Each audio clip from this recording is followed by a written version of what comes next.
तो ही कही विधि समझाओ। सदगुरु कबीर साहिब जी ने कहा है, मन के हारे हार है, मन के जीते जीत। संसार ने जो कुछ ज्ञान लाभ किया वह मन से ही निकला है। विश्व का असीम पुस्तकालय तुम्हारे मन में ही विद्यमान है, स्वामी विवेकानंद ने कहा है। मन और उसका स्वरूप। विश्व के समस्त प्राणी मन से संयुक्त होते हैं, किंतु मानव में मन का विकास अधिकाधिक हुआ है। मनुष्य इंद्रियों के द्वारा जो भी क्रिया करता है, उन क्रियाओं के संस्कार जिस अंतः में टिकते हैं उसे मन कहते हैं। किसको मन कहते हैं? इंद्रियों के द्वारा जो क्रिया करता है, उन क्रियाओं के संस्कार जिस अंतः में टिकता उसे मन कहते हैं। मन संस्कार रूप है। कहा गया है, असन बसन पशु वस्तु विध विधि, सब मनि महर है जैसे। सरग नरक चर अचर लोक बहु, बसत मध्य मन तैसे।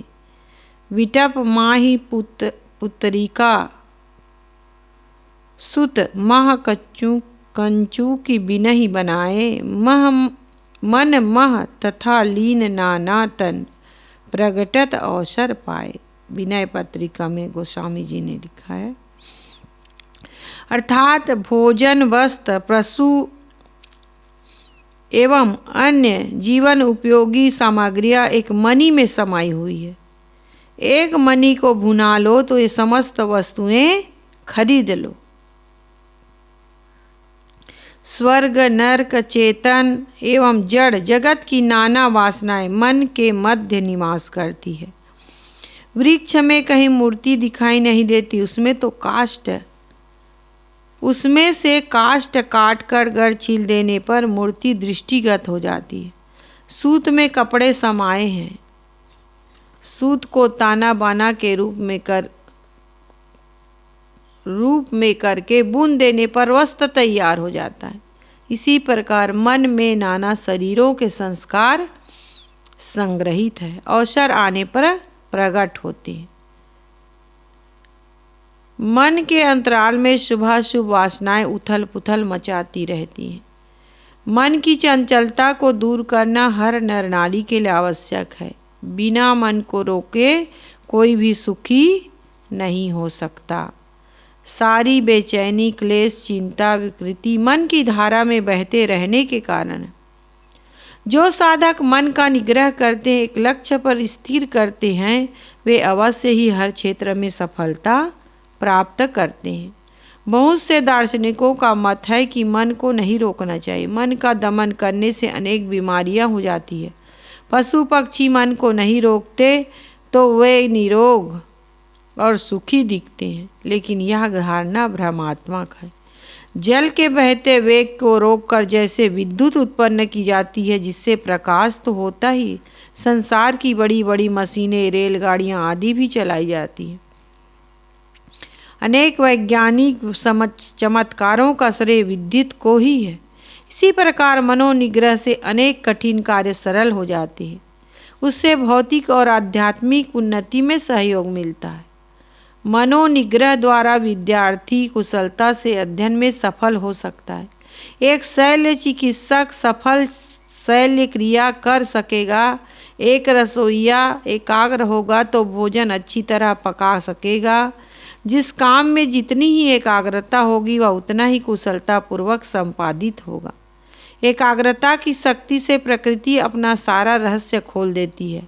विज्ञान ने जो चमत्कार पैदा किए, इसी मनोनिग्रह का परिणाम है। जिस प्रकार भौतिक उन्नति में हर जगह एकाग्रता आवश्यक है, उसी प्रकार जीवन की आंतरिक शांति के लिए आध्यात्मिक और आत्मिक ज्ञान प्राप्ति हेतु मनोनिग्रह आवश्यक है।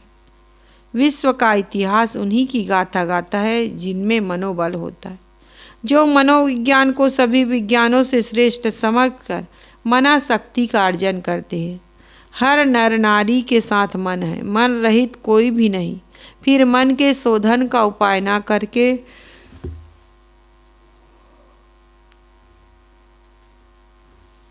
अन्य कार्यों को श्रेय देना भूल है। संत कबीर कहते हैं, एक साधे सब साधिया, सब साधे एक जाय, जैसा सींचे मूल को फूले फले अघाय। जीवन का लक्ष्य भोगों का संग्रह, उपभोग नहीं वरन शांति की प्राप्ति है। देखा जाता है उद्भट विद्वान, वीर, कलाकार, धनपति, बादशाह होने पर भी मन के विकारों को ना जीत पाने से सभी अशांत और दुखी है। एक राजा ने अनेक देशों को जीत लिया, उसे लोग सर्वजीत कहने लगे, किंतु उसकी बूढ़ी माँ उसका पुराना नाम लेकर ही पुकारती थी। एक बार राजा ने कहा, माँ, मुझे सभी लोग सर्वजीत कहते, तू क्यों नहीं कहती? माँ ने कहा, तू अभी इंद्रियों को नहीं जीत पाया, मन को नहीं जीत पाया, तू सर्वजीत कैसे हो गया? राजा को एहसास हुआ कि वास्तव में मेरी तृष्णा अधिक राज्य, धन, भोग, विलास की बनी हुई है। मन और में लगा है। उसने माँ के समक्ष अपनी भूल स्वीकार की। मन रोकने के उपाय। सुसंग। नर नारी, पढ़ अपढ़, विद्वान अविद्वान, साधक सिद्ध कोई भी हो, यदि वह सुसंग नहीं करेगा तो कुसंग करेगा। दो में से एक अवश्य ही करना पड़ेगा। मन में सुसंग कुसंग के जैसे संस्कार होते हैं तद्रूप सुख दुख सामने आते रहते हैं। कितना ही साधारण मनुष्य हो, सुसंग से परम ज्ञान प्राप्त कर लेगा, और कितना ही ज्ञानी क्यों न हो, कुसंग से पतित हो जाएगा। निश्चय में महान शक्ति है। मन में निश्चय करो कि कभी कुसंग नहीं करेंगे। ऐसा अवसर आने पर मन को दृढ़तापूर्वक रोको। जिस प्रकार माता पिता अपने बच्चे को आग के समीप जाने से रोकते हैं, सर्प बिच्छू के निकलने पर यदि कहीं अबोध बच्चा उन्हें पकड़ने दौड़े तो तत्काल वहाँ से हटा लेते हैं। यदि वह नहीं मानता तो दंडित करते। इसी प्रकार मन शिशुवत है।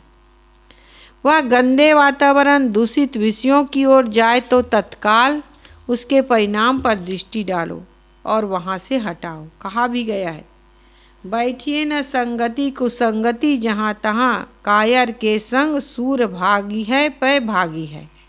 पुष्पन के संग बैठी पुष्पन की वास होत, कामनी के संग काम जागी है पे जागी है। घर में बैठे न विराग होए सिद्ध होत, माया को देख लो लागी पे लागी है। काजर की कोठरी में कैसो सयानो जाए, एक रेख काजर की लागी पे लागी है।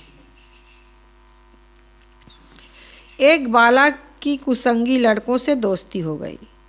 वह उनके पास बैठने लगा। पिता ने समझाया। उसने कहा, पिताजी, मैं गलत कार्य नहीं करता, मित्र है, मिलजुल लेता हूँ, थोड़ी देर बैठ जाता हूँ। वह नहीं माना। एक दिन पिता ने बेटे से कहा, थोड़ा कोयला ले आओ। वह ले आया। पिता ने कोयला पास में रखवा लिया। पिता ने कहा, बेटा हाथ दिखाओ।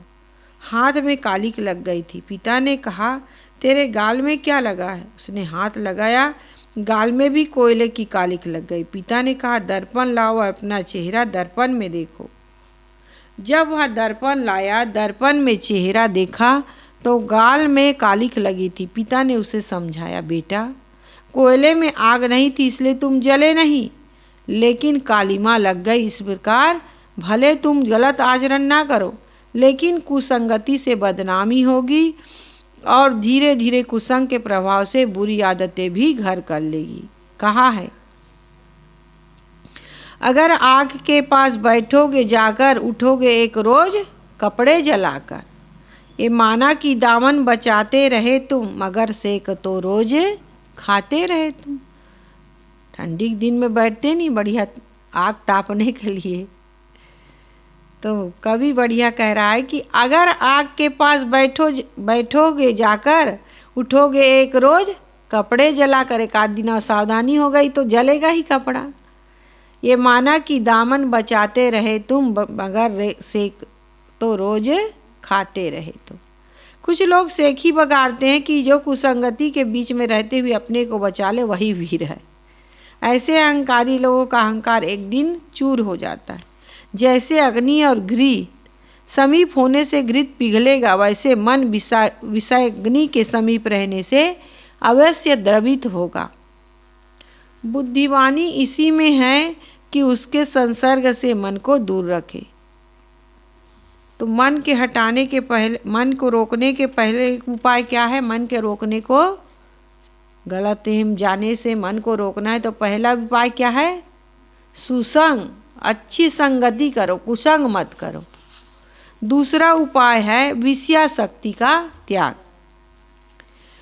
जिन जिन विषयों में मन जाता है रोकने पर भी नहीं रुकता, मन में उनके उपभोग की बड़ी तड़प होती है। घबराइए नहीं, वह तड़पन अपने आप समय अनुसार समाप्त हो जाएगी। सावधानी बरते और साधनारत रहे।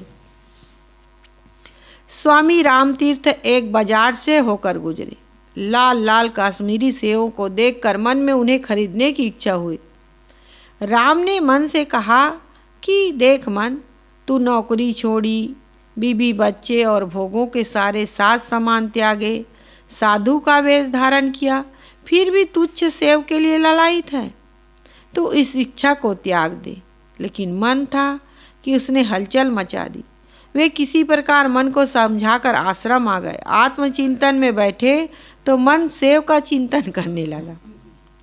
कैसा था लाल लाल काश्मीरी सेव, दिल दिमाग को ताकत देने वाला। सेव के आकर्षण के कारण आत्मचिंतन नहीं हो पाया। अंततः उन्होंने अपने पट शिष्य नारायण स्वामी को बाजार भेजकर काफ़ी मात्रा में सेव मंगवा लिए। नारायण स्वामी ने सेवों को धोकर फाँकों में करके थाली में स्वामी राम के कक्ष में ले जाकर उसके सामने रख दिया। उन्होंने किवाड़ बनकर अंदर से कुंडी लगा दी। थाली में से सेव की फाँक उठाकर वे मुख के पास ले गए। मन ने कहा अब खाओ। मन ललचाया, उन्होंने खाया नहीं। मन ने कहा क्या देर है, एक झटका मारो, अंदर करो, स्वाद लेने दो, ताकत आने दो। उन्होंने मन का कहा नहीं किया। फाँक वापस रख दी। मन ढीला पड़ने लगा। इस प्रकार कई बार वे फाँक को मुख के पास ले जाते, मन तड़पता फिर रख देते। थोड़ी देर में मन निरस्त हो गया, हार गया। मन ने सेव की ओर देखना ही बंद कर दिया। उसकी सारी शक्ति नष्ट हो गई, क्योंकि स्वामी रामतीर्थ ने दृढ़ संकल्प कर लिया था कि मन को जीतना है। उन्होंने नहीं खाया, दरवाज़ा खोल दिया और नारायण को बुलाकर कहा यह विजय का प्रसाद है, इसे बांट दो। नारायण बोले आपने क्या बिल्कुल नहीं खाया? स्वामी जी बोले मेरा मन से युद्ध छिड़ गया था।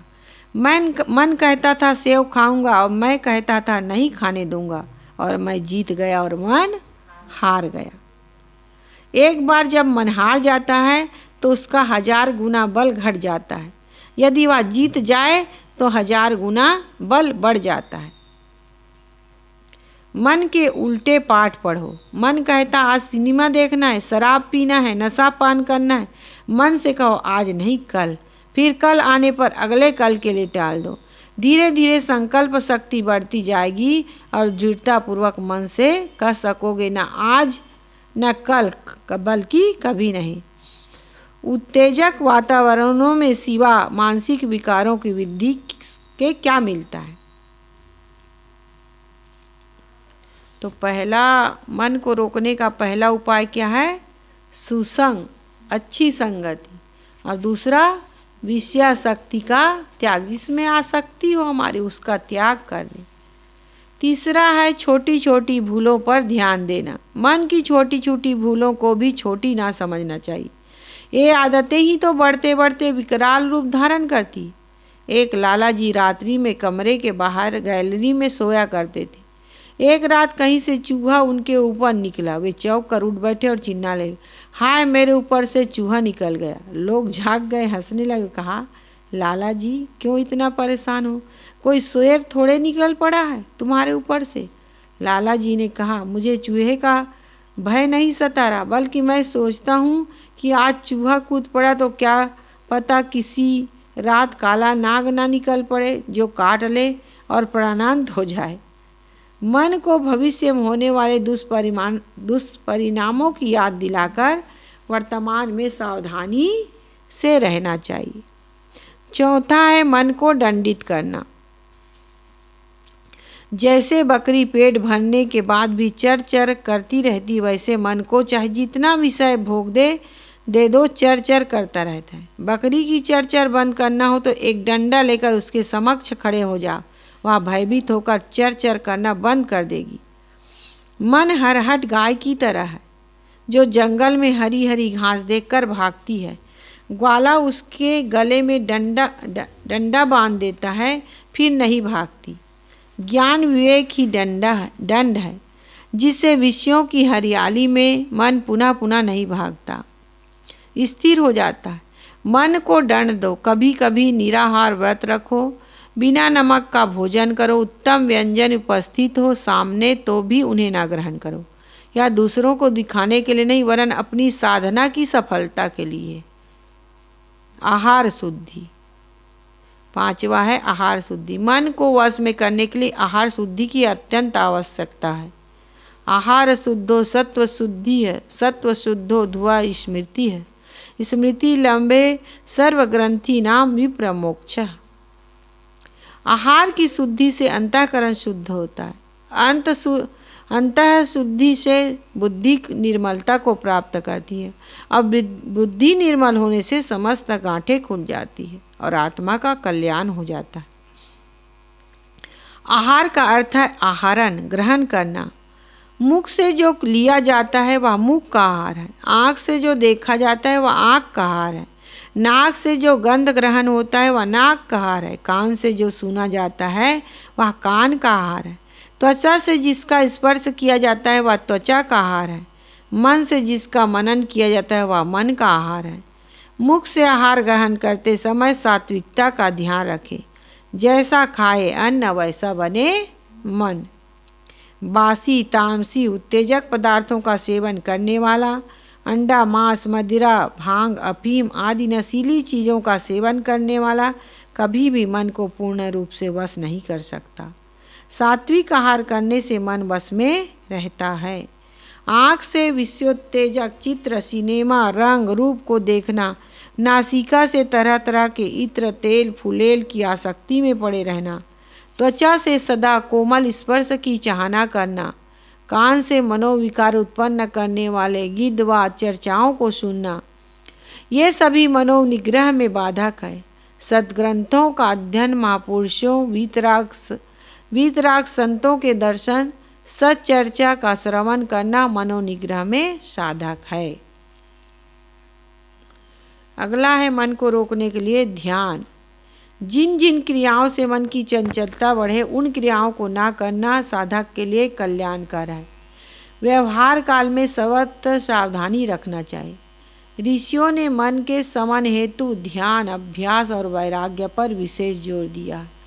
अनेक साधना पद्धतियों में ध्यान केंद्रित करने के लिए कहा गया है।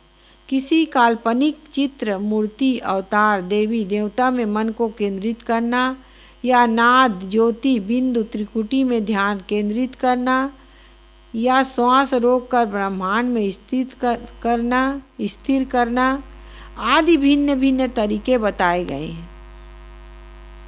ध्यान के ये सभी साधन अल्पकालिक शांति भले दे दे। जब तक मन आत्मचिंतन में नहीं लगेगा, आत्म केंद्रित नहीं होगा, बाहर भटकता ही रहेगा।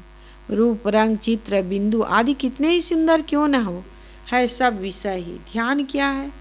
ध्यानम निर्विषयम मनः